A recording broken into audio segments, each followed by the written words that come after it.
How we doing, everybody? It's your guy Wardy here, and as you can see, we're back at it, breaking down all the latest here in Mets land. And today's video is going to be in similar fashion to what we did 48 hours ago, breaking down how the Mets can disrupt the Dodger dynasty, if it's not going to say now be the Toronto Blue Jays, who are heading for the first time since 1993, the World Series. Because in today's discussion, we're going to break down how not only the Mets need to learn from the Dodger way on how they not only operate, but will continue to, but ultimately where the Mets need to continue to learn now from a team like the Toronto Blue Jays, especially a Blue Jays team whose window started right around the exact same time as these New York Mets in 2021. And since then, we have seen both these teams have highs and lows each and every year, but the Mets have had more lows and highs than the Blue Jays, and a back against the wall year in 2025 are now heading to the dance. So let's break that down, where the Mets can learn from this and how this is ultimately more fuel of fire for one Steve Cohen, who is destined to go scorched earth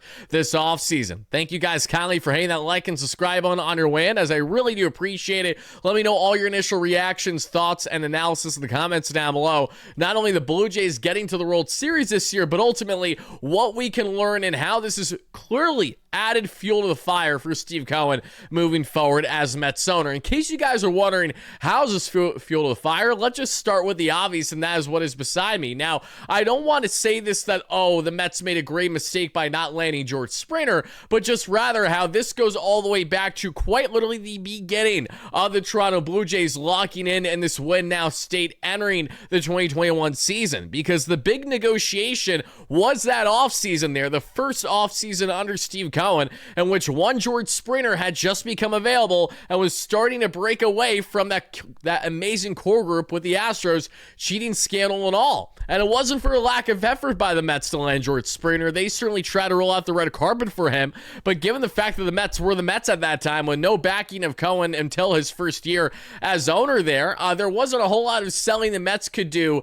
to sway Springer to go from the Astros to the Mets versus the Astros to the Blue Jays, who had a young, promising offensive talent, including Vladimir Guerrero Jr., Bo Bichette, Teoscar Hernandez, Lourdes Gurriel Jr., etc., that helped propel them to the best offense in baseball, you could rightfully argue, in that 2021 season, everybody. And that is not an understatement at all. We all know how good that Blue Jays offense was back in 2021, and even in a 90-win season that year, those same Blue Jays did not make playoffs. Right in line with the New York Mets. The Mets did not make playoffs, but they were not a 91 team by any stretch of the imagination. Blue Jays just did not have pitching that year, and that was ultimately their demise in the end. But the point stands. Both these teams have had windows over the past north of 5 years now, and we're entering year 6 under Steve Cohen, where there's been 3 out of the first 5 years of losing seasons. I view it as 4 out of the 5, because I don't look at 2022 with a smile on my face, but rather disgruntlement in how the second half and ultimately postseason play happened,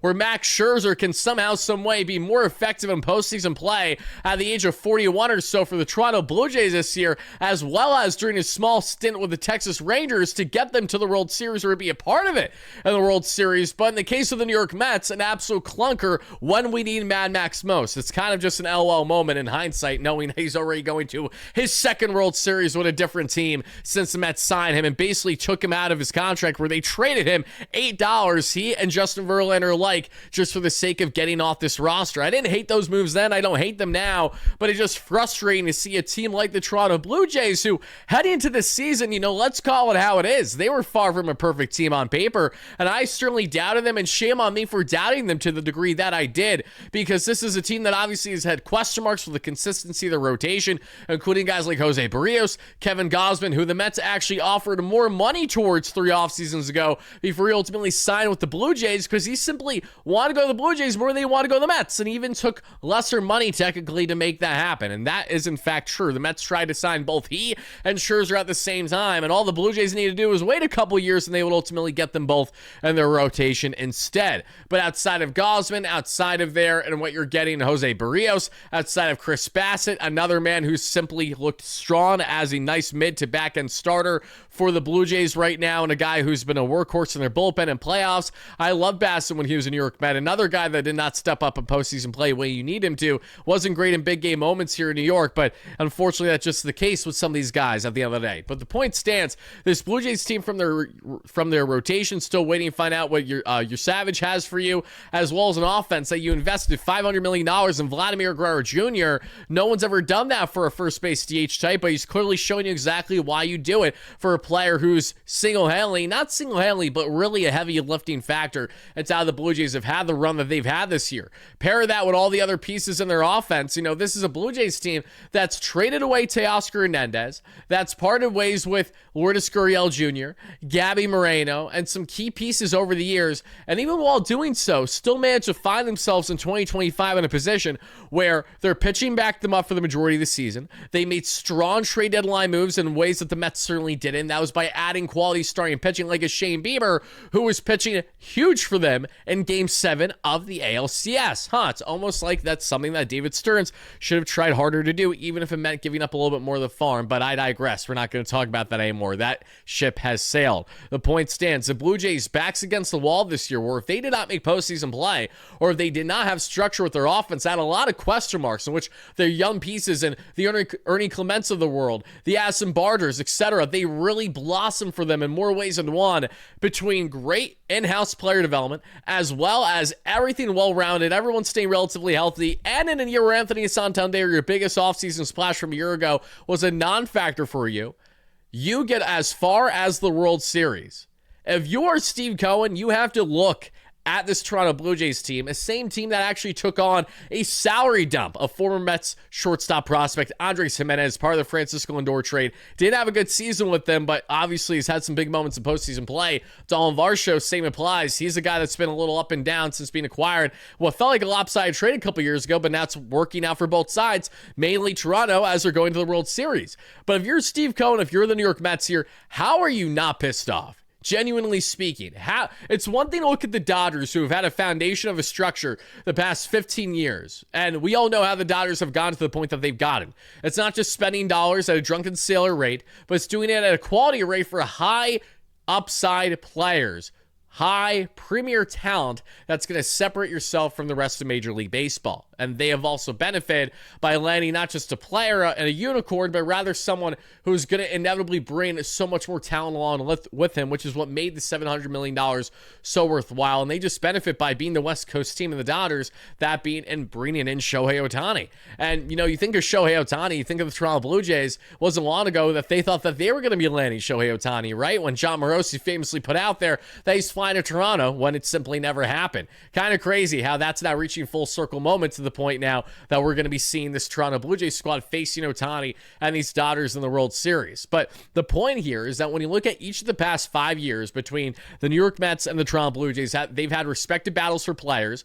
For those that are unaware, if the New York Mets did not acquire Francisco Lindor, what was the expected team to trade for him? Many in the industry at the time believed it was going to be the Toronto Blue Jays, given how deep their farm was. It isn't shocking to think that way, especially when you look a couple years later, that same front office, for the most part, trades with those Cleveland Guardians and acquires Andres Gimenez, who was a part of that Lindor trade. So it's kind of crazy knowing how many deals have fallen through for the Mets that benefit Toronto, or vice versa, fell through for Toronto but benefit the Mets. You think down the line of the Brandon Nimmo sweepstakes going into the 2022-2023 offseason. Nimmo was sought after heavily by the Toronto Blue Jays. It wasn't for lack of effort on their end. Mets just had the upper hand because Nimmo wanted to stay in Queens, and we have the dollars to make it happen. And the same amount of time that where there has been a window where the Blue Jays have been all in on their spending and their winning ways with a young core group that they build around, so has been the case with the New York Mets.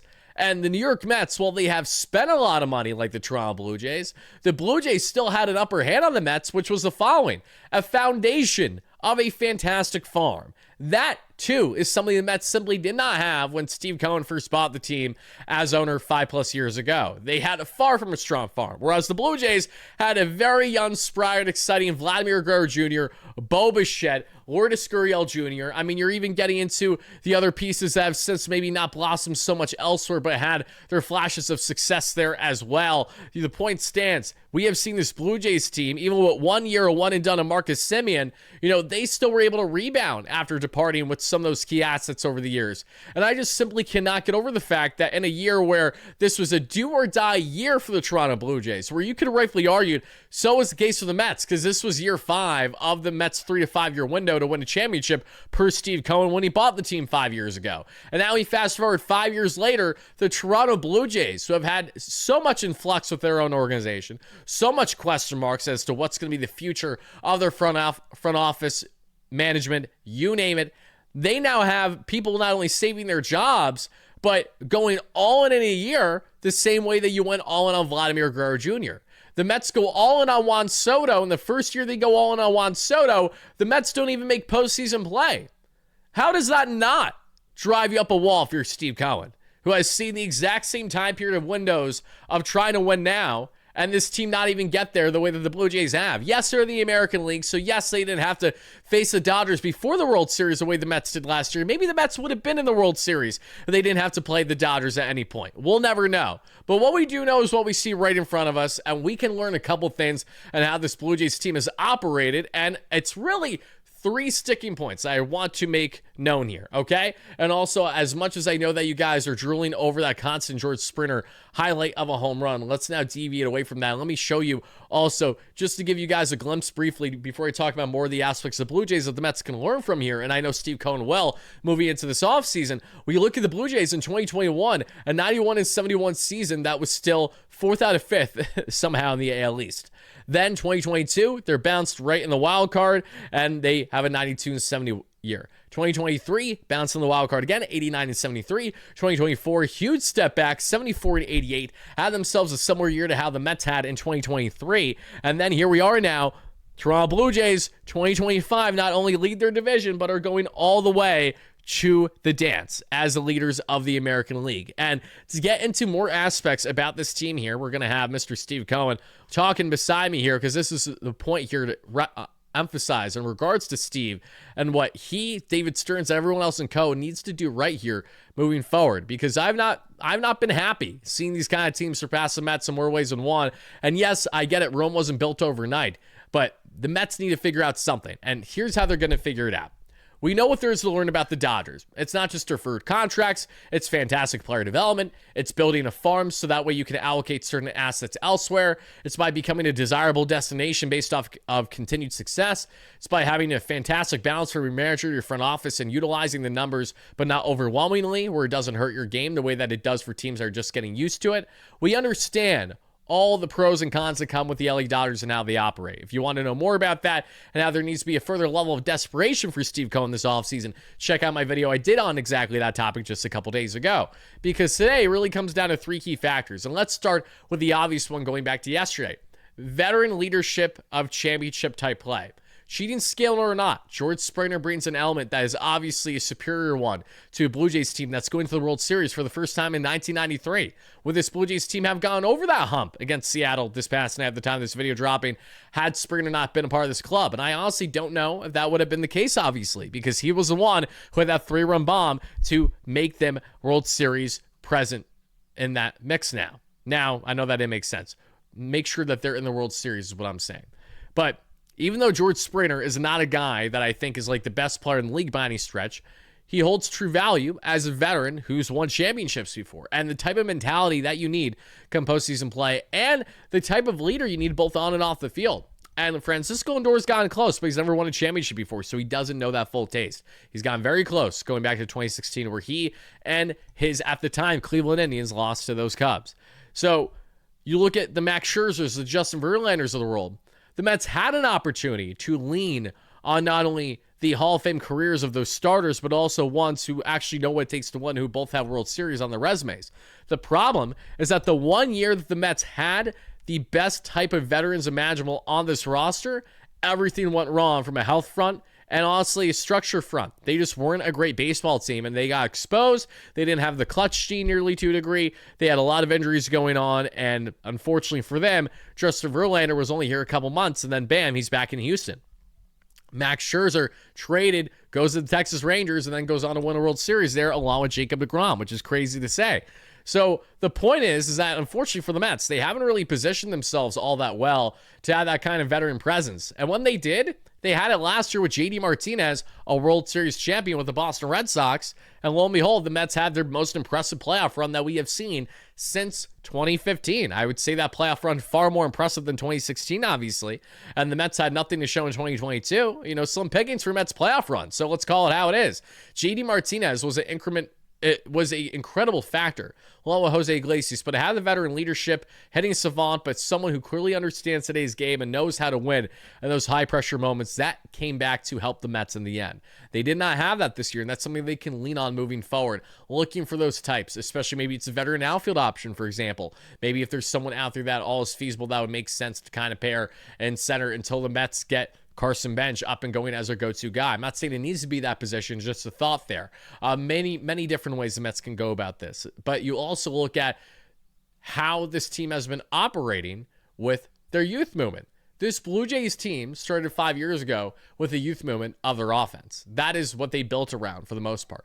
Yes, their pitching has carried, and we'll get into that as a third factor here shortly, but the youth movement to have a fantastic first base DH talent and Vladimir Guerrero Jr., to have a high upside bat, not so great defensively, but still a very good player all around when he's healthy and right, who hopefully will be for the World Series, Mo Bichette.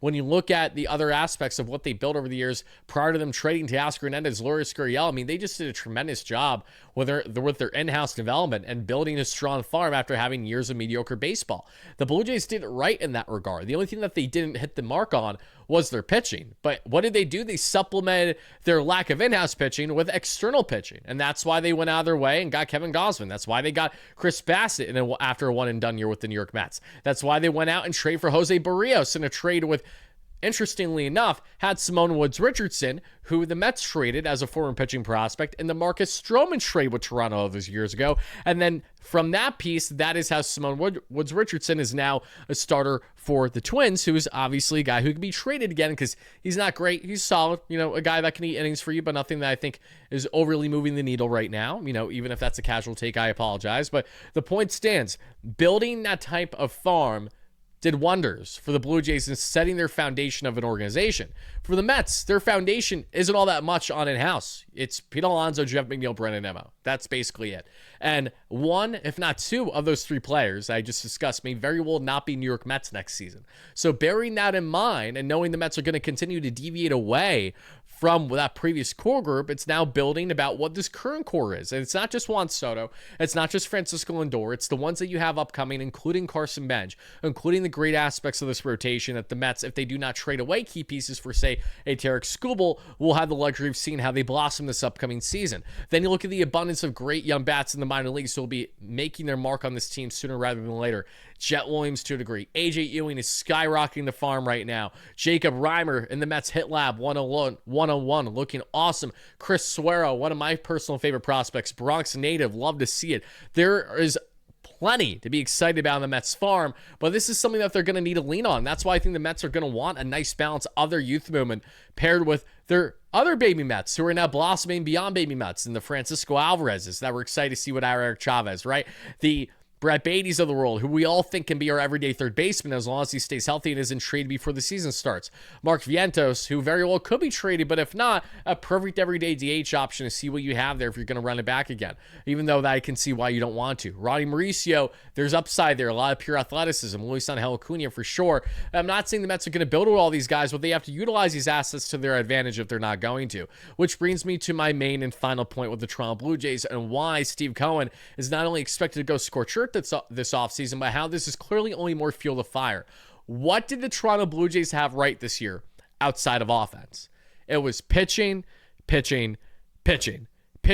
far exceeded expectations, I would say, this year for Toronto in the sense of how consistent they were able to stay. That is something that held true with them throughout a good stretch of this year that should not be understated. And when we evaluate more on this Blue Jays team and how good their pitching really was throughout the course of the regular season, let's take a look here on Fangraphs just to see exactly where their ranking was throughout the course of the season. And I'm not saying that they were the best team in baseball pitching-wise, because they most certainly weren't, but they had things that went in their favor this year that, again, you need. If you do not have pitching, you're never going to win anything in today's game. And what we saw was not only an abundance of things going wrong for the Mets on the injury front this year with the rotation, but pair that with guys who, when they were healthy, were simply non-factors for the most part, that just did not do this team any good whatsoever. So there are a lot of things that when you look at the pitching, and that's what makes this all the more interesting for a team like Toronto, because the New York Mets actually had top 10 overall pitching and WAR in baseball this season, out of the 2025 season.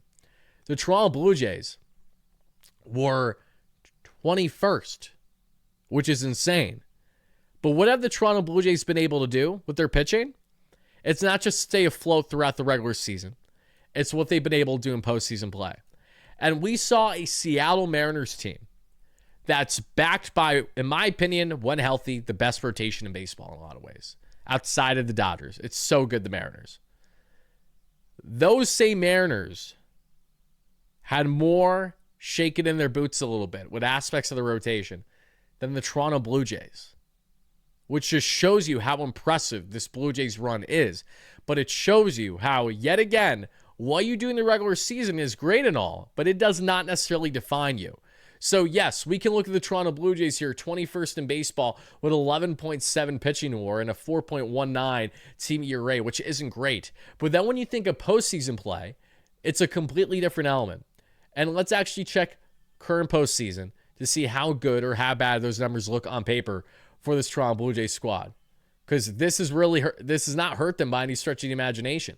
And Blue Jays pitching, 4.36 ERA, 4.27 expected FIP. So still not even the sexiest numbers.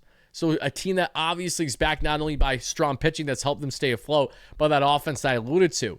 They had a balance this year in ways that the Mets haven't, which has been so frustrating. You know how many years we've seen our Mets, oh, they have the rotation, but they don't have the offense. Or they have the offense and they have the rotation, but they don't have the bullpen. It's just one of those things isn't clicking. You know that meme that we talk about when we're looking at the light switches and you switch one and then the other two go up, or you switch two down, one goes up. They're never in unison. For the Blue Jays, they got it in unison. And even if they do not win the World Series this year, it's not for lack of effort, just because quite literally the entire LA Dodger roster is like an all-star team. That's really hard to compete up against, no matter how good you are up until this point. But the point stands. What the Mets can learn here is not only on how they should continue to build around youth movement and not rely too heavily on having a bunch of grizzled vets. You do want the grizzled vet aspect. That's very much an important thing, no doubt about it. I think that's very important. And you do want to make sure that you have more of, at minimum, a balance in your rotation. Because while Kevin Gausman, Jose Barrios, Chris Bassett, Max Scherzer, Trey Savage, a lot of excitement, all these guys, Shane Bieber now too, they aren't necessarily all aces, but what they are is a floor that is far greater of a certainty in what you're getting than what the Mets provided this season and what on paper they're going to provide next year. So between balancing the rotation, leaning on an offense that's going to be home run reliant, because home run ball continues to be king. There's no doubt about it. To anyone that suggests that home runs are not going to be what are going to get you best to the promised land outside of your pitching, I got a bridge to sell you. And this is not me saying that, oh, I hate the idea of adding big time for, doubles and singles hitters. I think those are all well and good, but you need a balance. And we have seen every single postseason, especially with the expanded playoff format, that teams that hit more home runs are more than likely going to win those series and go on to the next round, if not win the actual whole thing. So pair big home run hitting, strong gap-to-gap hitting, obviously your situational hitting, with a balance of pitching that can step up in high-leverage moments, even if themselves aren't necessarily the big high-leverage guys throughout the year. You just need the guys with the right mentality, the right moxie, and honestly, just the thought process to say, let's go out there and give it every single thing we have. Don't be scared of your own shadow. Just focus on today. And the Blue Jays, a great example of exactly that this offseason. And it's kind of crazy looking back now on all the battles that the Mets and the Blue Jays have had over the past 5 years. And players that they try to land, especially some going this way, some going the other, and how these little differences became so significant, and how they're benefiting the Blue Jays in the ways that they would have maybe benefited the Mets. Or in the case of the Mets here, an alternate universe, if Vladimir Guerrero Jr. never gets extended, leaves Toronto, and say the Mets pivot and go all in on him and let Alonso walk, who knows what that future would be like? Because that was something that we were proposing for a while, up until Vladdy made it known that he's going to stay in Toronto, and he inked that extension on that huge contract. So I'm really intrigued to see how this adds the fuel to fire for Steve Cohen, and just his adamancy to do right this offseason, be proactive with David Stearns, but ultimately be drastic in the decision making. Go a little bit out there, because we saw, I just can't get over the fact that the Blue Jays, from their front office down, this was a make or break year for them.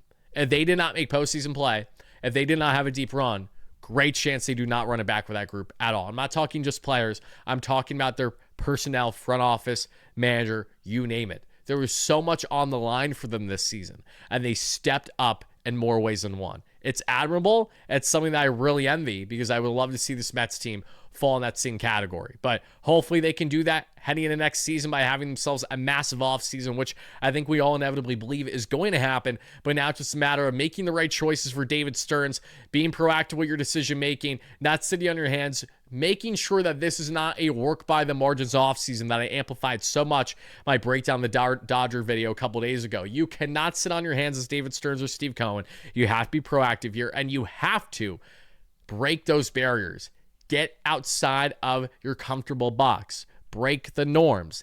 Even if it means we part ways with some great talent on the farm, so be it, because we are now perfectly primed and positioned to do that versus years past. It's taken 5+ years to get here for Steve Cohen to build a farm that's deserving to not only stay in-house with options, but also part ways with guys, because you can get premier talent. But we are finally here. The Blue Jays have taken advantage of this. They have made some massive splashes in years past with trades because of it. It is now time for the Mets, like the Dodgers and like others, to go ahead and do the same.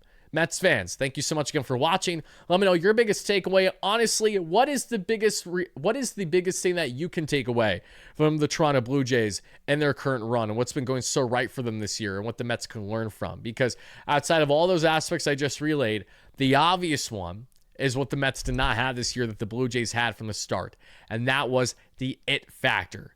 50 comeback victories, the most in Major League Baseball. The Mets had 0 comebacks entering the 9th inning, trailing by at least a run. Drastic difference. We know the Mets need the comeback gene back. That goes without saying, but I did just want to throw that in here before I got out of here, because some of you guys may go in the comments and say, Wardy, it's that comeback mentality. It's that never say die mentality. I 100% agree. And the Blue Jays, as we went on with everything else, a prime example of exactly that. But again, guys, thank you so much for watching. Hit those buttons on your way in and on your way out. Let me know your biggest thoughts down below. We'll see you guys all for more continued content, all things New York Mets, all offseason long here on the WardyNYM platform. Peace out, everybody. Talk to you soon.